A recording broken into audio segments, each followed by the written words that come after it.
बहुत ही अच्छी सहाफ़ी और बहुत ही बेबाक के जर्नलिस्ट हैं। उनके चैनल को आप सब्सक्राइब करें, शेयर करें, ज़्यादा तक इसको फैलाएं, क्योंकि ये सीमांचल की आवाज़ हैं, सीमांचल की बेटी हैं। और इनके चैनल को शेयर करना का मतलब होगा कि आप अपनी आवाज़ को शेयर कर रहे हैं, अपनी पहुंच को लोगों तक बढ़ा रहे हैं, अपनी दुनिया तक पहुंच रहे हैं। तो मेरी आपसे गुजारिश ये है कि इस चैनल को ज़्यादा से ज़्यादा सब्सक्राइब करें, ज़्यादा से ज़्यादा शेयर करें, ज़्यादा से ज़्यादा लाइक करें। उर्दू सहाफ़त और उर्दू ज़बान के साथ एक ख़ास चीज़ है जो मैंने शुरू से महसूस किया है जी, कि तंग नज़री और तंगदर्सी बहुत होती है। पहले जो सहाफ़ी होते थे बहुत ही कद्दावर होते थे, बहुत पढ़े लिखे होते थे, उनके पास पूरा मुताला होता था, वो चलती फिरती एक लाइब्रेरी होते थे। बिल्कुल। अगर मेरे सामने किसी ने लकीर खींची जी, तो मैंने उस लकीर को मिटाने या उसे छोटा करने की कोशिश मैंने नहीं की, बल्कि मैंने उनके सामने एक बहुत बड़ी लकीर खींची कि कोई भी ऐसा अखबार नहीं था उर्दू का जिसमें मेरे आर्टिकल ना शाये होते हो। मुल्क के अलावा बाहर के 10-15 मुल्कों में मेरे मज़ामीन शाये होते थे।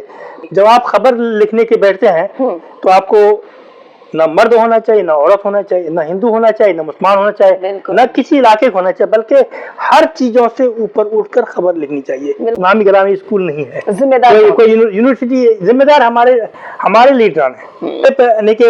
अररिया में भी मेडिकल कॉलेज नहीं है, कॉलेज का वो मेयार नहीं है, वो स्कूल का हॉस्पिटल का वो मेयार नहीं है कि जहाँ अच्छा इलाज हो सके।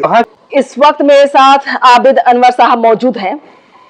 आपको बताते चले कि आबिद अनवर साहब जो कि पत्रकारिता में 30 से 33 साल अब तक का ये सफर रहा है और अभी यूएनआई में, हालांकि उर्दू जर्नलिज्म में है, उर्दू जर्नलिस्ट हैं, उर्दू पेपर आप देख सकते हैं यूएनआई का, उन तमाम चीजों में इन्होंने काम किया है। सबसे पहले मैं ये आपको बता दूं कि कम से कम कई अवार्डों से इनको नवाजा गया है, बिहार सरकार द्वारा भी नवाजा गया है। लेकिन आज जो बात होगी, क्योंकि सीमांचल की धरती से आए हुए पत्रकार हैं, वरिष्ठ पत्रकार हैं, उर्दू पत्रकार हैं, लेकिन जो अभी जो सीमांचल की हालात हैं, उन तमाम मुद्दों पर, उन तमाम चीजों पर चर्चा होनी जरूरी है।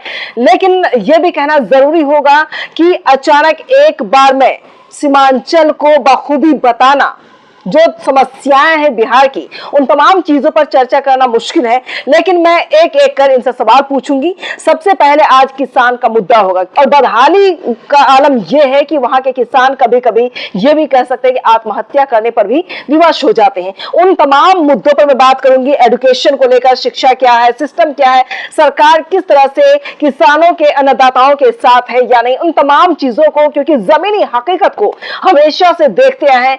और मैं 33 साल का सफर का सबसे पहले तो राज पूछूं, सफर जो आपने तय किया है पत्रकारिता में और आज भी बरकरार है, वो किस हद तक, यानी आज की मीडिया से हटकर है? क्योंकि बेबाक तरीके से लिखना, बताना चीजों को, और इनको लोग कॉपी करते हैं, इनके कंटेंट को कॉपी किया जाता है ताकि जो सबूत हो या फिर ये उस आर्टिकल्स को अलग अलग यूनिवर्सिटी कॉलेज में भी लोग सर्च करते हैं, देखते हैं, देखना पसंद करते हैं, पढ़ना पसंद करते हैं। तो इस तमाम चीजों पर मैं इंट्रोड्यूस करवाऊंगी। सबसे पहले कुछ चीजें ऐसी होंगी जो इनकी निजी जिंदगी से मैं पूछूंगी कि सीमांचल की धरती से इस तरह से चिंगारी वाला पत्रकार बहुत कम ही पैदा होते हैं, लेकिन आज इन चिंगारी वाले पत्रकार से मैं बात इसलिए करना जरूरी समझती हूँ क्योंकि सीमांचल की धरती से आए, सीमांचल की धरती जो है बदहाल होती नजर आई। सबसे आबिद अनवर साहब, सबसे पहले सवाल तो ये होगा कि आप 33 साल पत्रकारिता में कदम रखे, 33 साल पूरे कर चुके अब तक, क्या कठिनाइयां आपके पास आई इस बीच में? देखिए, ये सहाफत का सफर जो है बहुत ही कभी कभी बहुत आसान होता है और कभी कभी बहुत मुश्किल भी होता है जी। मुश्किल इसलिए भी होता है कि आपको कदम कदम पर मुसाबकत और मुकाबला करना होता है। चूँकि उर्दू सहाफ़त और उर्दू ज़बान के साथ एक ख़ास चीज़ है जो मैंने शुरू से महसूस किया है जी, कि तंग नज़री और तंगदर्सी बहुत होती है। ऐसा क्यों?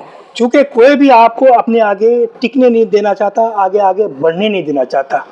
वजह उसकी ये होगी, कहीं न कहीं वो ये समझते हैं कि अगर ये बढ़ जाएगा तो लोग मुझे नहीं पूछेंगे, इनको पूछेंगे। तो कहीं न कहीं जो वो होती है, चूँकि एक वजह ये भी होती कि पहले की बात और होती, पहले जो सहाफ़ी होते थे बहुत ही कद्दावर होते थे, बहुत पढ़े लिखे होते थे, उनके पास पूरा मुताला होता था, वो चलती फिरती एक लाइब्रेरी होते थे। बिल्कुल। लेकिन अब वो चीज़ें नहीं हैं। तो वो अच्छा, बीच का जो वक्फा ऐसा गुजरा है सहाफ़त का कि ये जो इस वक्त है जो चूंकि यानी कि यूएनआई का आप ये देख लीजिए कि यूएनआई ऐसी जगह है जहाँ पे आपका एक ग्रेड है, एक सैलरी है, बेहतरीन सैलरी होती है जी। जबकि अखबारात में पहले बहुत कम सैलरियां होती थी और फिर आजादी भी है लिखने की। हाँ, बोलने की वहाँ के असल में है कि आपको सारी तवज्जो है खबरों पे है, आप खबरियत कहीं गुम नहीं होनी चाहिए, इस पर तवज्जो होती है। बिल्कुल। तो उसकी वजह ये है कि अच्छा मैंने क्या किया असल में ये है कि मैंने कभी उलझा नहीं। अगर मेरे सामने किसी ने लकीर खींची जी, तो मैंने उस लकीर को मिटाने या उसे छोटा करने की कोशिश मैंने नहीं की, बल्कि मैंने उनके सामने एक बहुत बड़ी लकीर खींची वाह। और यही मेरी कामयाबी का राज हुई। मैं आपको बता दूं कि बहुत से ऐसे मामले आए कि मुझे लगा कि बहुत परेशान कुन हालात है हमारे लिए, मुझे क्या करना चाहिए। तो मैंने ये सोचा कि क्यों ना मैं उलझे बगैर अपनी सारी तवज्जो लिखने पढ़ने पर दूं। बिल्कुल। और मैंने लिखना पढ़ना शुरू किया, लिखना पढ़ना इस कदर शुरू किया कि उस वक्त ऐसे हालात हो गए कि मुल्क के कोई भी ऐसा अखबार नहीं था उर्दू का जिसमें मेरे आर्टिकल ना शाये होते हो। मुल्क के अलावा बाहर के 10-15 मुल्कों में मेरे मज़ामिन शाये होते थे, पाकिस्तान के बड़े बड़े अखबारात में मेरे मज़ामिन शाये होते थे। ये उस वक्त का दौर था जब बहुत कुछ लोगों ने मेरे साथ नाइंसाफ़ी करने की कोशिश की और मुझे मेरे बढ़ते कदम को रोकने की कोशिश की। तो मैं उसमें उलझा नहीं, बल्कि मैं अपना कदम उनको छोड़ दिया उनके हाल पर, और मैंने सारी तवज्जो और लिखने पढ़ने पर दी और रिसर्च करने पर दी कि जब मैं कोई मजमून लिखता था तो 1 हफ्ता उसकी तैयारी करता था पहले। और मैं अगर मैंने 10,000 वर्ड को मैंने कहीं पढ़ा है तो उससे मैं 500 वर्ड लेता था सिर्फ। इस तरह करके मैं चुन करके इसी वजह से बहुत से लोगों ने मुझे मेरे आर्टिकल को दस्तावेजी मजमून कहा है, यानी कि डॉक्यूमेंट्री आर्टिकल। वजह है कि मैं हर मजमून में कुछ न कुछ फैक्ट और मैं जरूर डालता हूँ, आधार शुमार जरूर डालता हूँ और हमेशा डाटा के साथ पेश करते हैं, डाटा के साथ पेश करता हूँ, सबूत के साथ पेश करता हूँ। अगर मैंने कोई बात कही है कि नाइंसाफी हुई है, तो नाइंसाफी कहाँ हुई है मैं ये भी डाटा के साथ या मिसाल के साथ मैं पेश करता हूँ। तो ये मैंने अपने खास ये रखा है।